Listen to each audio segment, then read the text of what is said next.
ఇదే నా first time kayaking చేయడం. Hello gentlemen ladies, welcome to JSB diaries part 2 వీడియోకి వచ్చేసినారు. లాస్ట్ వీడియోలో చూసాం మనం ఇక్కడ అడవిలోకి వెళ్ళాం. మళ్ళీ రిటర్న్ వచ్చినప్పుడు కోనేరు పక్కన మనకు ఒక శివుడిది టెంపుల్ ఉంటుంది. అక్కడే వాటర్ ఊరుతాయి అనమాట. ఇట్లా అంటున్న కొద్ది తవ్విన కొద్ది వాటర్ ఊరుతూనే ఉంటాయి. సో అదే ఈ టెంపుల్ స్పెషాలిటీ. మనం ఏది కోరుకున్నా అది జరుగుతుంది అంట. ఇక్కడ దర్శనం చేసుకొని రిటర్న్ అయిపోయినాం. ఇక పూజలు కూడా అయిపోయినాయి. ఇప్పుడు నెక్స్ట్ ఏందో నాకు తెలియదు, వెళ్తూ మాట్లాడుకుందాం. ఆ టెంపుల్ నుంచి స్ట్రైట్గా వచ్చేసి మనకి ఇక్కడ వాచ్ పాయింట్ అని ఉంటుందంట. సో దానికి వెళ్ళడానికి మేము ట్రై చేస్తాం. ఇక్కడ ఏంటంటే వెహికల్స్ అలవ్ లేదు, ఎందుకంటే రోడ్ వేస్తారు కాబట్టి. సో అందరు ఇక్కడే వెహికల్స్ ఆపుకొని ఇట్లా నడుచుకుంటూ వెళ్తున్నారు. మనం కూడా వెళ్ళిపోదాం. దారి ఉంది ఇటు యాక్చువల్గా, కాకపోతే ఇటు మూసేసారు. ఎందుకు వెహికల్స్ అలవ్ లేవనుకుంటా.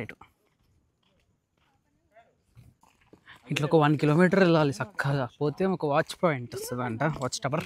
ఈ రూటు ఇంత కిందికి ఉంది అండి. అమ్మో బ్లాక్ చేసేసారు. ఇక్కడ అంతా రోడ్ వేసినట్టున్నారు. తర్వాత ఓపెన్ అవుతుంది మా బేబీ. మొత్తం మట్టితో చేసేసారు.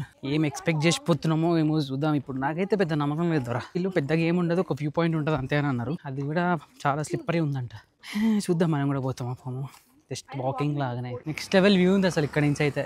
అక్కడ అంతా ఏదో సిటీ కనిపిస్తుంది అక్కడ. అసలు చూడండి ఇదంతా నైస్ వ్యూ. ఎండ కూడా బాగానే కొడుతున్నది, సూర్యసన్. అగో ఇట్లా ఎక్కుతారు కదా జనాలు. ఇట్లా పోయి పోవాలంట వాచ్ టవర్కి. చాలా ఇంత దూరం పోవాలి. వర్త కాదు, అర్థమవుతలేదు. అక్కడికి పోయినా మా అంటే ఇదే వ్యూ కనిపిస్తుంది, అంతకంటే ఏం కనిపించదు కదా. ఇక్కడ షాప్స్ కూడా ఉన్నాయి కావాలంటే. ఇక్కడ నంది కూడా ఏదో ఉంది. అక్కడ వరకు పోయి వద్దాం ఇంకా, వాచ్ టవర్ దాకా ఎందుకు కానీ. సో ఇది లేఅవుట్ అంట. మనం ఇక్కడ అనంత పద్మనాభ స్వామి టెంపుల్ అయిపోయింది, బర్డ్ వాచ్ అయిపోయింది. ఇప్పుడు మనం ఏడన్నాం అనేది తెలియదు మొత్తానికి అయితే. ఇక్కడైతే చూడండి ఎంత ఉందో వ్యూ పాయింట్. ఇదంతా ఇక్కడ వాటర్ బాటిల్స్ కూడా ఉన్నాయి. ఇక్కడ తీసుకొని పోవాలి, లేకపోతే మళ్ళీ దొరకవంట. ఇక్కడ కార్ పార్కింగ్ ఇవన్నీ వేరే ఊరి నుంచి వస్తున్నాయి. ఇక్కడ కనిపిస్తుంది కదా ఇదే వాచ్ టవర్. ఓ ఇంత దూరం నడవాలి, ఇంత దూరం నడవలేక వెళ్ళిపోతున్నాం ఇక రిటర్న్ మళ్ళీ. మీకు ఇందాక చూపించినట్టుగా దూరంలో ఒక పెద్ద టవర్ లాగా ఉన్నది. ఆ టవర్ మీద ఎక్కితే చుట్టుపక్కల సరౌండింగ్స్ కనిపిస్తాయి. బేసిక్గా హైట్లోనే ఉంది ఆ ప్లేస్. మనం రోడ్డు మీద చూసినా కూడా కనిపిస్తుంది, కానీ ఇంకా హైట్ కొంచెం హైట్ ఎక్కువ ఉంటుంది. మనం అక్కడ దాకా వెళ్ళాలంటే చాలా ఓపిక ఉండాలి. సో అప్పటికి ఇంకా వేరే ప్లేస్ కూడా కవర్ చేద్దామనే థాట్తోని అక్కడికి వెళ్ళలేదు. సో అది అయిపోయిన తర్వాత ఇప్పుడు ఎక్కడికి వెళ్తున్నామంటే కరెక్ట్గా మనం ఉన్న అనంతగిరి హిల్స్ పద్మనాభ టెంపుల్ దగ్గర నుంచి ఒక 20 కిలోమీటర్స్ సరౌండింగ్స్లోనే మనకి కయాకింగ్ ఒక ప్లేస్ ఉంటుంది అనమాట. సో ఇప్పుడు కరెంట్లీ మేము అక్కడికి వెళ్తున్నాం. చూద్దాం అక్కడ ఏమేమి కనిపిస్తాయో, ఏమేమి దొరుకుతాయో. ఇదంతా కొంచెం ఫారెస్ట్ రీజన్ కాబట్టి మనకు అక్కడక్కడ నెమళ్ళు కనిపిస్తున్నాయి. పెద్ద సింహాలు, జింకలు ఏం కనిపిస్తలేవు, కానీ చిన్న చిన్నవి కనిపిస్తున్నాయి. మొత్తానికి అయితే లొకేషన్కి వచ్చేసినాము. సో ఇక్కడ మనకి పార్కింగ్ ఫీజు కూడా తీసుకుంటాడు. కార్కి అయితే 50 రూపీస్, బైక్ అయితే 20 రూపీస్, అండ్ 3 వీలర్ ఆటో ఇట్లా ఉంటే మాత్రం 30 రూపీస్ తీసుకుంటారు ఎంట్రీ ఫీజు. వచ్చేసరికి టైం అరౌండ్ 4:30 అట్లా అయిపోతుంది. సో ఇక్కడ మనకి చాలా పార్కింగ్ స్పేస్ కూడా ఉంది. చాలామంది వస్తారంట, ఎవ్రీడే వస్తారంట. బాగానే ఇది కొంచెం టూరిస్ట్ స్పాట్ అనే చెప్పొచ్చు, ఎందుకంటే ఇక్కడ ఒక మనకి వాటర్ యాక్టివిటీ ఉంటుంది కాబట్టి. అండ్ హైదరాబాద్ నుంచి కూడా దగ్గరే, మహా అంటే ఒక 1.5 అవర్ జర్నీ ఉంటుంది అంతే. సో అందుకనే ఎవ్రీడే ఉంటుందంట టూరిస్ట్ స్పాట్. సో 6 వరకే ఉంటుంది టైమింగ్, గుర్తుపెట్టుకోండి. 6కి రిటర్న్ అయిపోవాలి. సో ఇక్కడ కార్ పార్కింగ్ కూడా ప్లేస్ ఉంది, మంచిగా కార్ పార్క్ చేసుకొని వెళ్ళిపోదాం మనం. సో మనకి ఇక్కడ అంతా పార్కింగ్ ప్లేస్ ఉంది. ఇక్కడ కార్ పార్కింగ్ చేసేసుకొని ఇక్కడ రావచ్చు. 50 రూపీస్ కార్కి అయితే, బండికి 20 రూపీస్. సో కయాకింగ్ 6 వరకు ఉంటుందంట ఇక్కడ. ఇప్పుడు మనం చూద్దాం ఎట్లుంటుందో. సో ఇది కయాకింగ్ స్పాట్. ఇక్కడ అందరూ షటిల్ కూడా ఆడుతారు. ఇక్కడ ఫిష్ ఫ్రైలు, బొక్క అన్నీ దొరుకుతాయి, కావాలంటే తినవచ్చు. బాగుంది ప్లేస్ అయితే.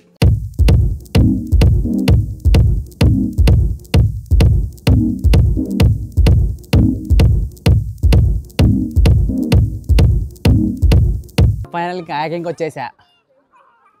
ఇది భయం అవుతుంది నాకు చెప్పాలంటే. ఇందులో ఎవడొచ్చి కుదుతాడో అర్థమవుతలేదు నాకేమో ఫోన్ పడిపోతుందని భయం వేస్తుంది ఇందులో. సో గైస్ మొత్తానికి అయితే నేను నేర్చేసుకున్నా. ఇది నాకు కెమెరా సెట్ అవ్వడానికి యాంగిల్ దొరుకుతలేదు. ఏమో ఉన్న కాడికి అయితే ఇంతే పెడుతున్నాయి. ఇంకా పాట పెట్టుకొని ఇప్పుడు పాట పెట్టుకొని పోతే సెట్. అదే కష్టం ఏం కాదు, పెద్ద అనుకున్నంత కష్టం ఏం కాదు, ఈజీయే. ఇట్లా అనుకుంటే అదే పోతుంది. ఫాస్ట్గా వెళ్ళిపోతున్నాను నేనైతే. కెమెరా తిప్పి చూపిస్తాను మీకు.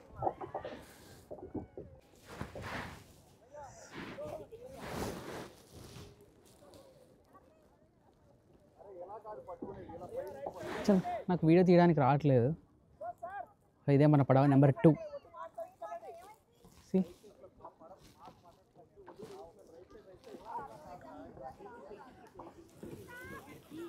నాకైతే ఇప్పుడు ఒక మంచి పాట పాడాలనిపిస్తుంది. హోలేసా హోలేసా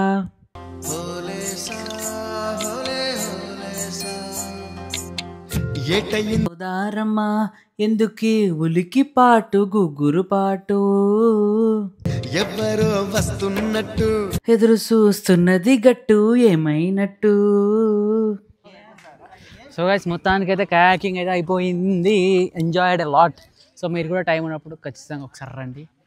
సో టైం 5:30 అయిపోయింది. ఇప్పుడు రిటర్న్ అయిపోవాలి ఇంటికి ఇంకా. సో ఇక్కడ నుంచి 3 hours జర్నీ మళ్ళీ హైదరాబాద్కి. సో ఇక్కడతో ఎండ్ చేసేస్తున్నాం blog. Thanks for watching. Bye bye.